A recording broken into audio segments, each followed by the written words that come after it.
Assalamualaikum warahmatullahi wabarakatuh. Jumpa lagi dengan Abasu dari Abasu Channel. Kali ini saya akan membahas tentang pernyataan PEM Jepang yang akan membantu AUKUS melawan Indonesia. Dan tanggapan pemerintah Indonesia meminta Jepang untuk segera menyerang jika ingin negaranya hancur. Ketakutan Jepang berawal dari tahun 2018 di mana Cina mati-matian menyediakan alutsista utama untuk menyerang Jepang.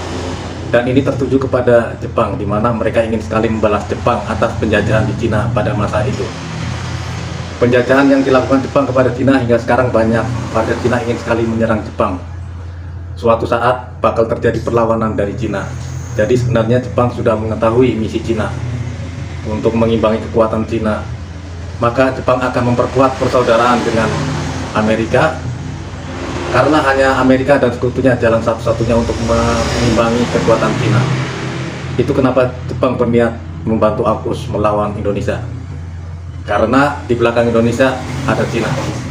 Untuk lebih jelasnya, mari kita saksikan video berikut ini. Check it out.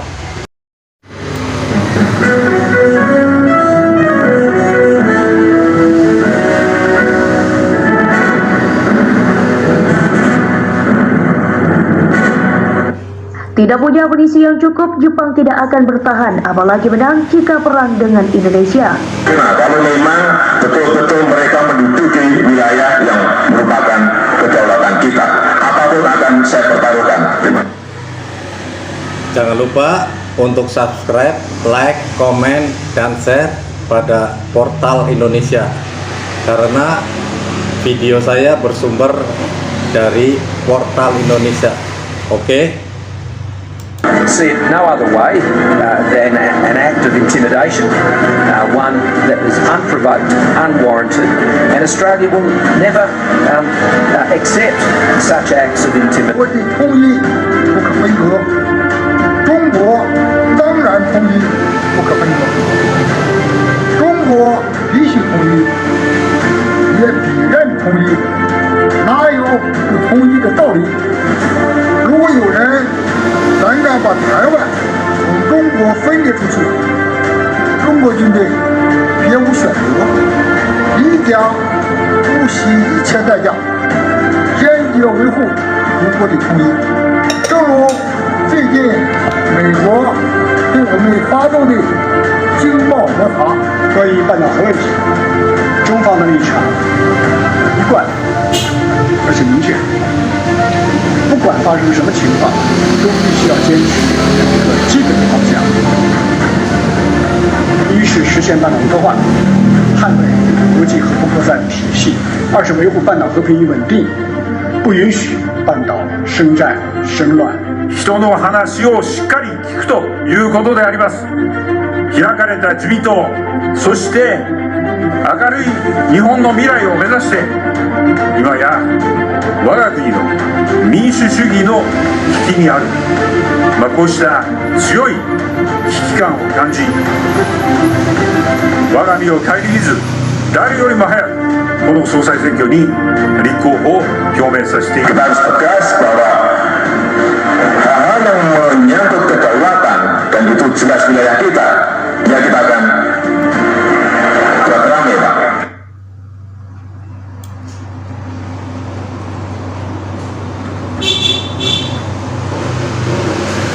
Jika perang pecah, Jepang tidak memiliki kekuatan untuk bertahan, apalagi memenangkan pertempuran dengan Indonesia.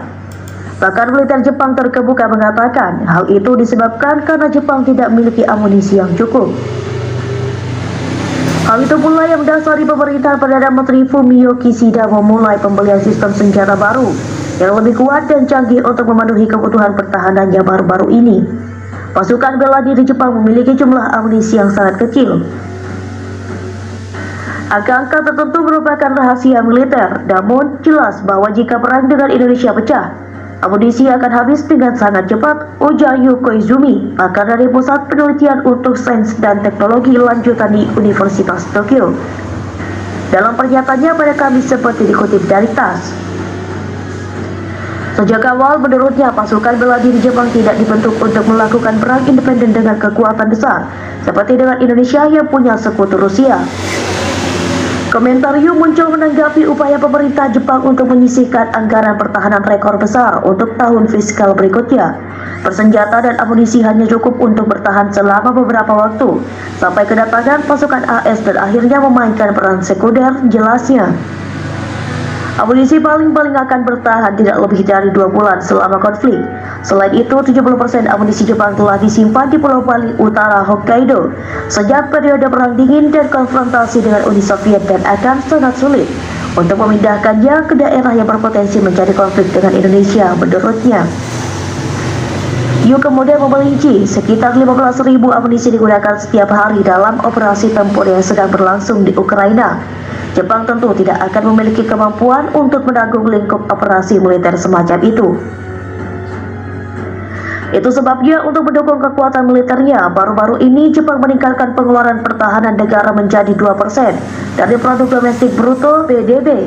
Fokus Jepang saat ini adalah meningkatkan pengeluaran pertahanan, mengumpulkan amunisi, dan memperkuat infrastruktur pertahanan di daerah pulau-pulau terpencil, menurut Yu.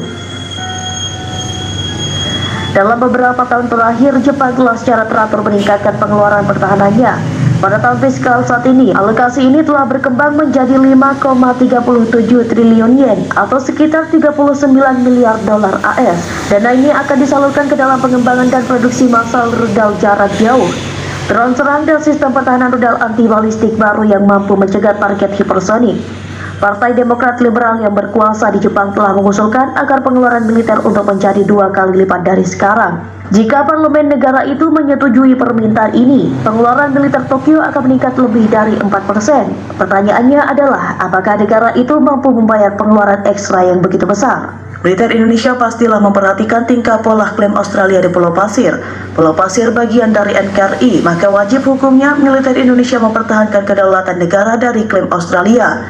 Selain Pulau Pasir yang diklaim Australia, militer Indonesia juga dihadapkan dengan agresivitas Cina di Natuna Utara.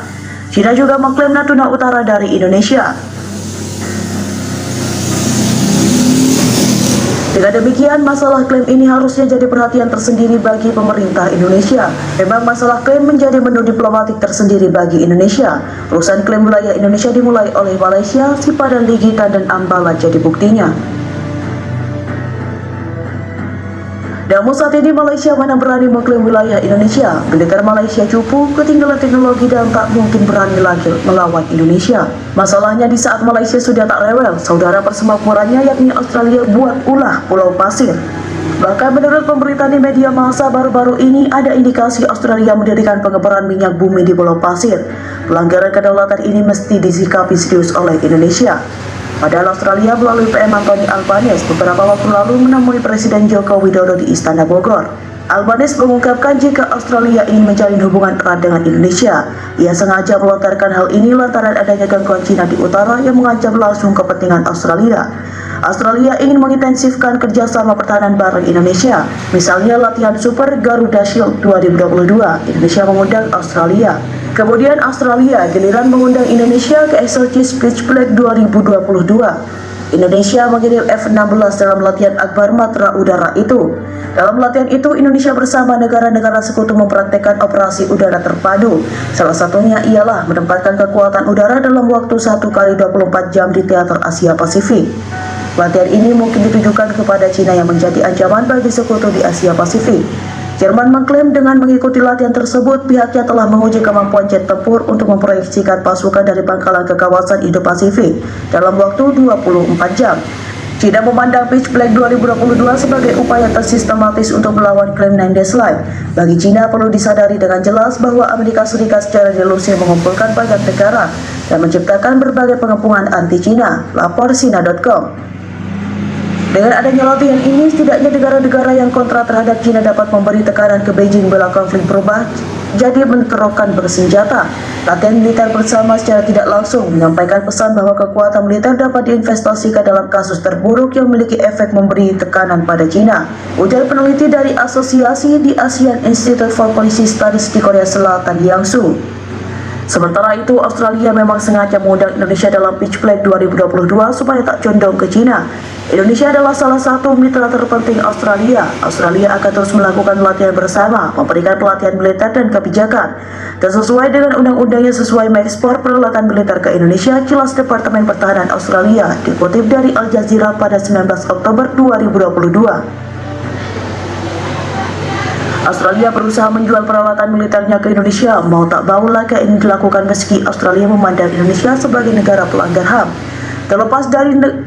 Terlepas dari beberapa masalah yang sulit, Australia telah memiliki hubungan militer yang lama dengan Indonesia, termasuk pelatihan bersama dengan pasokan senjata. Dengan Thales, Australia menjual 3 pengangkut pasukan Bassmaster ke Kopassus, pasukan elit Indonesia, pada tahun 2014, lapornya.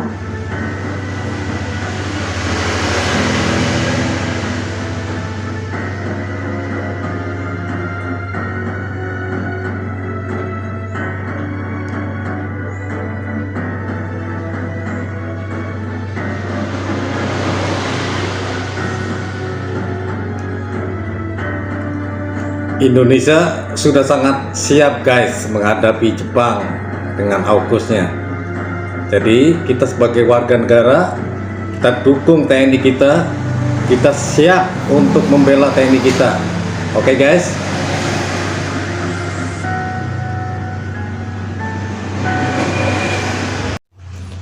Demikian video yang telah kita saksikan bersama. Semoga kedepannya kita sebagai rakyat Indonesia tidak perlu khawatir, apalagi takut dengan tindakan Jepang yang akan membantu AUKUS. Karena dulu kita dijajah Jepang, kita tidak memiliki senjata. Sekarang silakan kalau Jepang mau mengulang lagi menjajah Indonesia, kita sudah siap lahir batin. Ingin rasanya sekali membalas Jepang atas kematian kakek nenek dulu membela Indonesia melawan Jepang. Wassalamualaikum warahmatullahi wabarakatuh. Jangan lupa untuk subscribe, like, comment, share, dan bunyikan lonceng untuk menantikan video terbaru dari saya. Dan makasih untuk dukungannya terhadap channel saya. See you.